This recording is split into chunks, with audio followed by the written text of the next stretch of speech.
On March 11, 2011, at 2:46 p.m., the world watched in horror as a magnitude 9.0 earthquake struck off Japan's northeastern coast.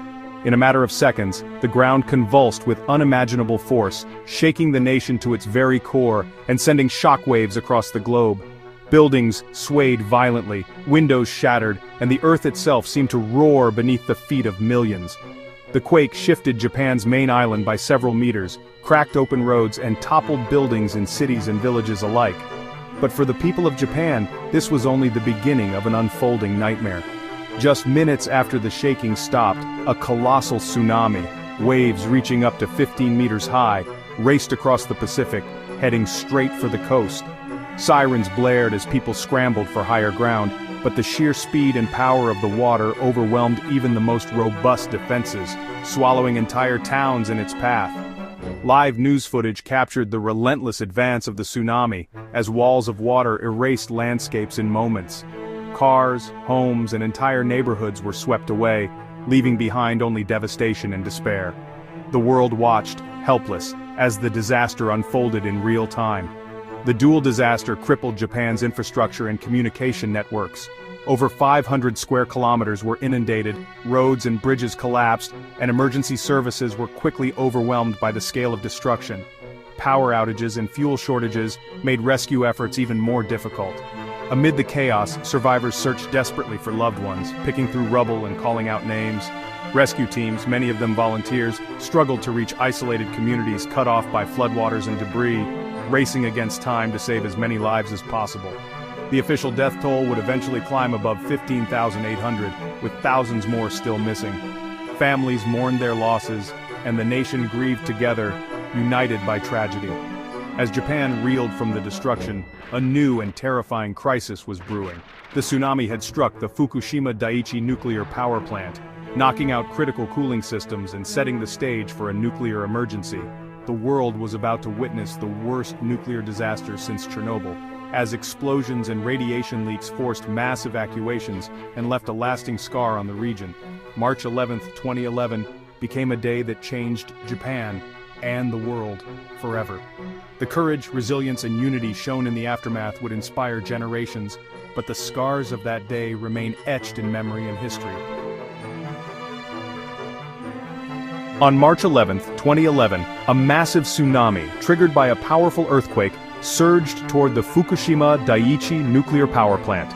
The towering waves easily overwhelmed the plant's seawall, flooding the entire facility in a matter of minutes and leaving little time for workers to react.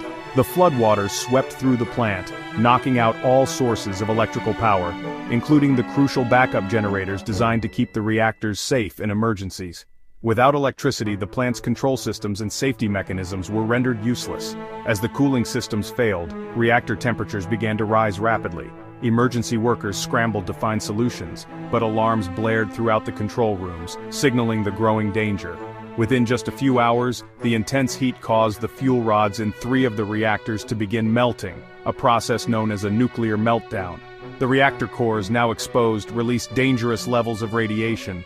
As the crisis escalated, hydrogen gas built up inside the reactor buildings. Unable to vent safely, the gas ignited, causing a series of violent explosions that tore through the structures, sending debris and radioactive material into the air. These catastrophic blasts forced the evacuation of tens of thousands of residents from the surrounding area. Entire towns were emptied almost overnight, as fear and uncertainty spread across Japan and the world. Investigations revealed that the plant's original design had not anticipated such a massive tsunami. The backup systems, placed in low-lying areas, were fatally vulnerable to flooding, leaving the reactors defenseless. The scale of the disaster was unprecedented in Japan. It was rated level 7, the highest possible, on the International Nuclear Event Scale, a distinction previously held only by the Chernobyl disaster in 1986. The world watched anxiously as engineers and emergency crews, clad in protective suits, fought to regain control of the crippled plant. Their battle against the invisible threat of radiation would last for years. News of the explosions and radiation leaks spread rapidly, turning Fukushima into a global crisis. Governments and experts worldwide monitored the situation, fearing the potential for even greater catastrophe. The struggle to contain the threat had only just begun. marking the start of a long and difficult journey to secure the site and protect future generations from its lingering dangers. The human cost of Fukushima was measured not just in radiation, but in the trauma of evacuation. The sudden need to leave everything behind created a profound sense of loss and disorientation. Over 100,000 people were forced to flee, leaving homes and livelihoods behind. Entire neighborhoods were left empty, with homes abandoned and nature slowly reclaiming the land. The chaos and stress proved fatal for many, especially the elderly. Over 2,300 disaster-related deaths are linked to the evacuation. The emotional toll was immense, with families torn apart and communities fractured.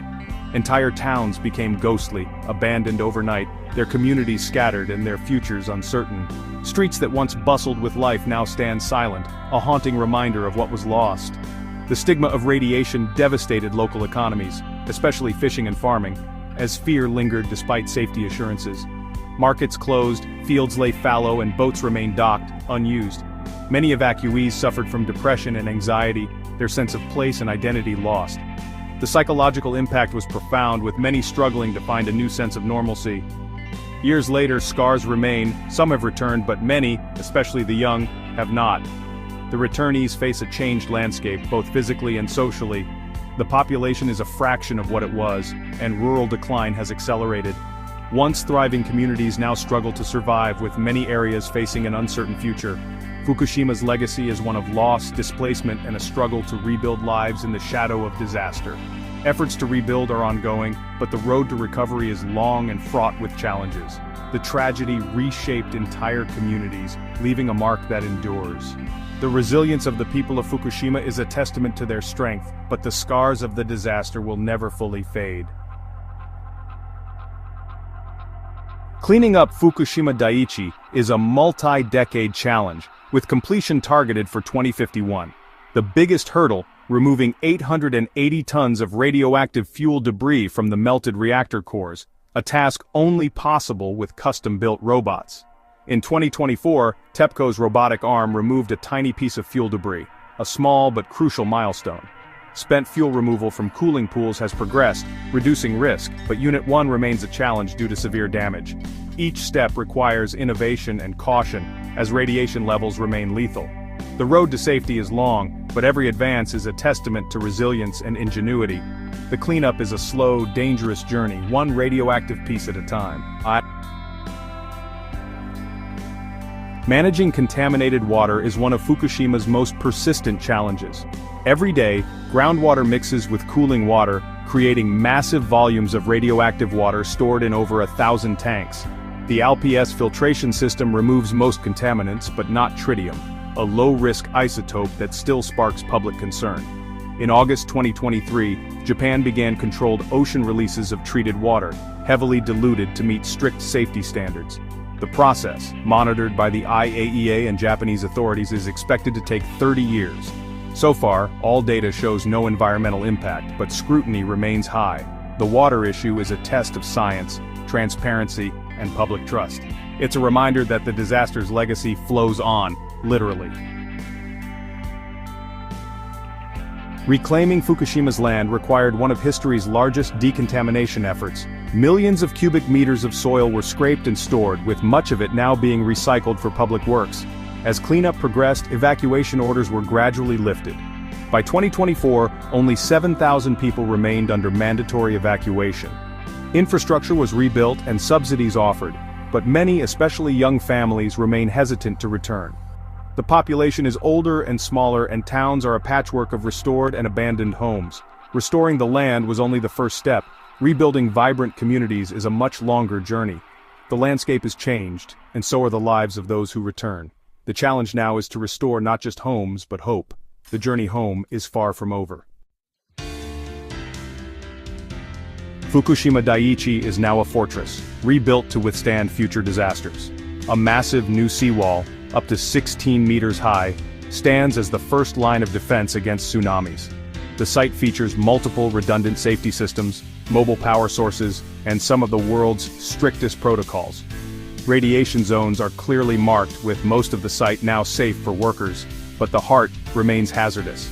thousands work daily to monitor, maintain, and upgrade safety.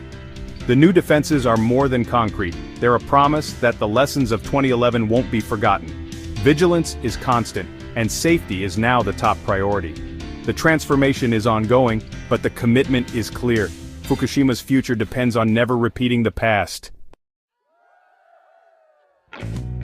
After initial secrecy, TEPCO and the Japanese government embraced transparency to rebuild trust.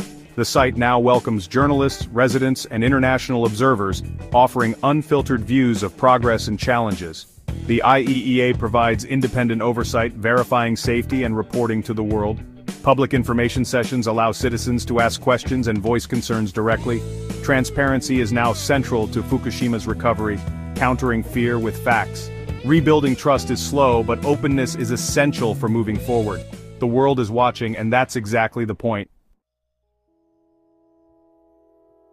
Fukushima changed the world's view of nuclear power, triggering global safety reviews and policy shifts. Japan shut down all reactors, increased reliance on fossil fuels, and accelerated investment in renewables. Local industries, especially fishing and farming, still struggle with stigma despite rigorous safety testing. The region is reinventing itself as a hub for innovation, robotics, and environmental science. Residents are slowly returning, and new communities are taking shape. Fukushima's legacy is one of tragedy, resilience, and hard-won lessons. The disaster reshaped global standards and left an indelible mark on Japan. The commitment to rebuild and never repeat the past endures as the cleanup continues.